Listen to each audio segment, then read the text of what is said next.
এই মসজিদের জন্য ৭ লক্ষ টাকা বরাদ্দ করাইছে আল্লাহর ঘর মসজিদের জন্য। জি, জনাব মোহাম্মদ মনিরুল ইসলাম সাহেব, মনিরুল হক চৌধুরী সাহেব আমাদের সভাপতির সমন্বয়ে যোগাযোগের মাধ্যমে এই মসজিদের জন্য ৭ লক্ষ টাকা বরাদ্দ করাইছে। এটার প্রসেসিং ফাইনাল হলে ইনশাল্লাহ আমাদের হ্যান্ড ওভার হবে। এই তো আল্লাহ যেন ওনার দানটা কবুল করে। এই তো মসজিদ হয়ে গেছে আলহামদুলিল্লাহ। কোন কেন কাজ ধরলে বাকি কাজ তো এমনি হয়ে যাবো, কথা কন ঠিক কিনা? আর আমাদের সভাপতি জনাব আমিনুল ইসলাম খোকন ভাই, তিনি দিবেন 20,000 টাকা। বলেন মারহাবা।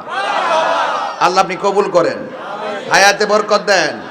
আল্লাহ আমাদের সাবেক এমপি সাহেবের চৌধুরী সাহেবের দানটাও কবুল করেন।